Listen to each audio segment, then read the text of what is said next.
Within the confines of safety and ethics, just go make it happen. And if it's not perfect, then we'll fix it. Innovate and look for opportunities constantly. It's okay if it's not perfect. Make it happen fast. A good plan, violently executed right now at full speed, is better than a perfect plan in a month or a year. Produced by Podcast Architects.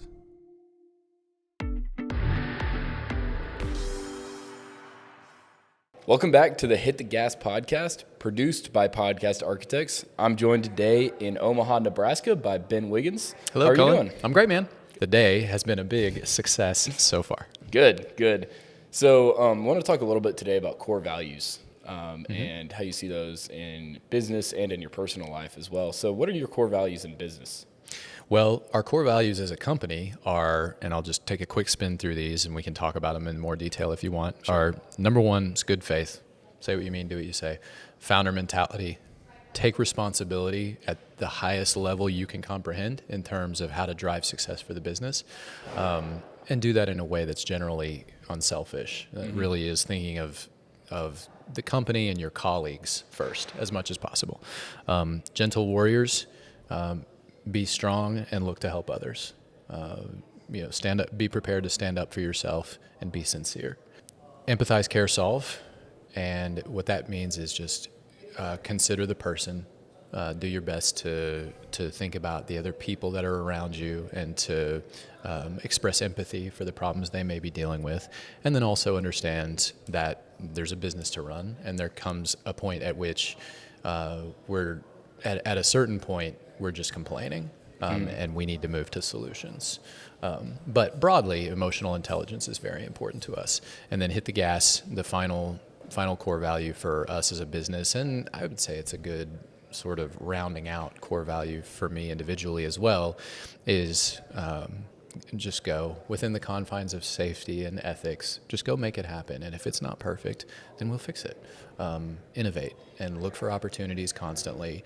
And we want to innovate in a way that's affordable, and that is ethical, obviously, and that is safe. But within that, it's okay if it's not perfect. Make it happen fast. A good plan, violently executed right now at full speed, is better than a perfect plan in a month. Yeah. Or a year. Fully agree. Or 10 years. All right. Can you go into the kind of why behind each of those and why it's important to business? Sure. Good faith is the first one. And I think the single reason from a business perspective that good faith matters is, forget about the moral piece of it and the idea that it's just kind of the right way to handle things. Why is it best and not just right? Well, the reason it's best is because it makes things simple. When you can say something and I can just count on what you say as being true and as being well-intentioned for me, then I can just listen to what you say, take it at face value, and move forward. I don't have to spend time thinking about, is Cullen telling me the truth or not? If he's not telling me the truth, then what actually is the truth? It gets complicated. It gets complicated really fast, and everybody's ability to move forward in an optimal way is really limited.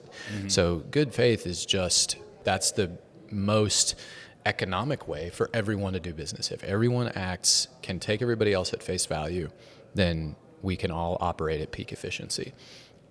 Founder mentality is really about alignment of incentives.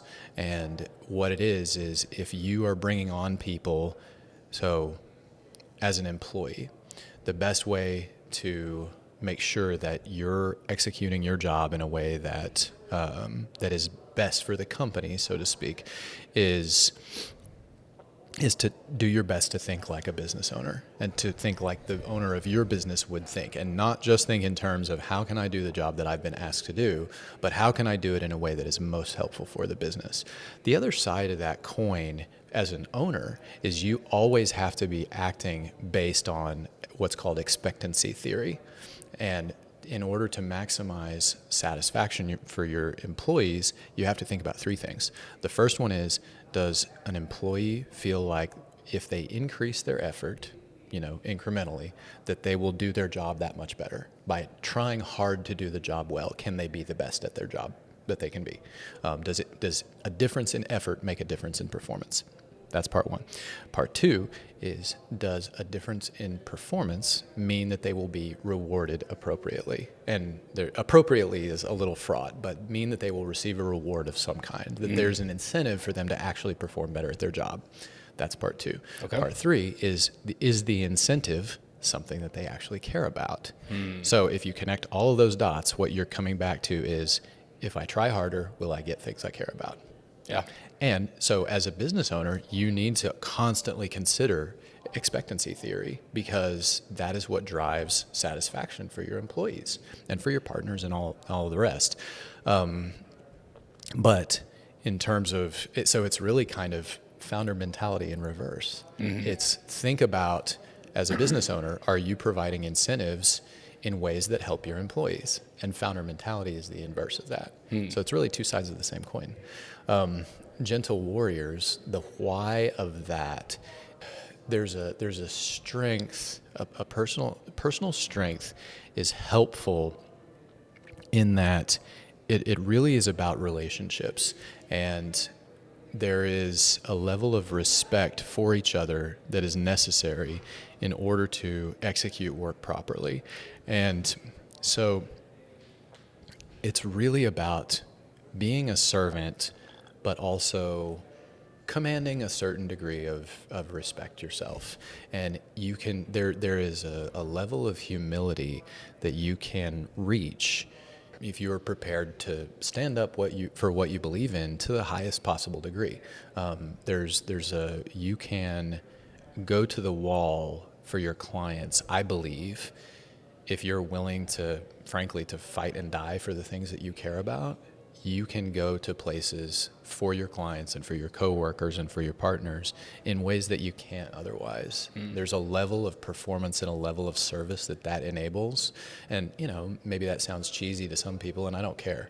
I think it's true. And then the other side of it is probably more obvious, which is you're looking for people who, despite that strength and the capability to take advantage if they wanted to, you're looking for people who are still looking to leave the world better than they found it. Well, the benefits of that are very clear. We're talking, sustainability and, diversity, equity, inclusion, and accessibility, DEIA, if you will. That is, the gentle side of Gentle Warriors, I think, dovetails with that very clearly. Empathize, care, solve. Everybody's talking about culture now. And that is, I think, the single biggest thing that attracts employees to a company, and the single biggest thing that allows a company to retain really good quality employees. And people want to be cared about. They don't want to be a number. They don't want to be a set of performance metrics. They want to be people. And so empathizing with them and being prepared to take an hour to have a hard discussion with someone about something that they're struggling with, and being prepared to listen to them as a person, and to occasionally, for a brief period, I guess I should be careful how I say this, because we're not therapists, but to be the listener. Well, I think that's especially important in the business environment that we have now, where everything's virtual, because I'm like, across business right now, a lot of employees aren't getting that. And that's probably a major thing that's missing in like a lot of industries. Yeah. I know I've seen it like in just some people that I know where they're working completely virtual, and they just don't have that aspect of that culture, even though their business says their culture, they're focused on culture. Yeah. But to be appreciated as a person, I think, is something that everybody desires. And if you can get that at work with one company, and the other company, everything else is the same, but you don't get that, which one are you going to choose? You're going to choose. You're going to choose the company that values you as a person and will listen to you. Now, so what is the shadow side of that? Well, the shadow side of that is we just spend all of our time complaining about our problems, and we don't get around to, okay, like now it's time to move forward to solutions. And the thing that we have encountered before as a company that I have no patience for is, we're not going to sit around whining about what is not going to work. I'm happy to listen to someone's frustration. Frustration is always valid. I'm happy to listen to someone's hurt or someone's anger even in particular situations. That's always, and there's a time and a place to express anger, but those feelings are always valid. What I do not care about is what we're not going to do or why we're not going to do it. I want to talk about, once we've moved past the emotion of it, I want to talk about what the solution is and where we are going to go. And sitting around belly aching about the client did this, the client did that, my colleague did this, my colleague did that. Honestly, I really only care about that in terms of how it informs how you're feeling. And once we've addressed that, stop talking about it. And we're going to move to, all right, now where do we go from here? I do not have any interest in sitting around complaining. There's no place for that in this company. But that's kind of empathize, care, solve, and then hit the gas. I mean, why that matters to a company, I think is pretty clear, but it's also important to emphasize that it's okay to make mistakes. As long as we don't make mistakes with safety, we're not endangering people. And as long as we don't make mistakes around ethics, like whatever we do, we have to be able to defend it as being ethically sound. But within the framework of those two, and to some degree, we try not to make mistakes that are expensive. Sure. So when we guess wrong, we want our lessons to be cheap lessons as much as possible. But within the framework of those three things, go make mistakes. And people say, oh, it's okay to fail. I wish I had known that it was okay to fail. I wish I had failed more. Well, let's go fail more right now. Let's go make mistakes. Let's go try stuff, knowing that a lot of it won't work. And it's cheap and easy to look back on the past and say, I should have embraced failure a little bit more. Well, let's embrace failure in the here and now. Let's try 100 things and know that 80 of them aren't going to work, and 20 of them will work, and 15 will work okay, and 3 will work really well, and 1's going to work big, and 1's going to work enormous, and pay for all the ones that didn't work 10 times over.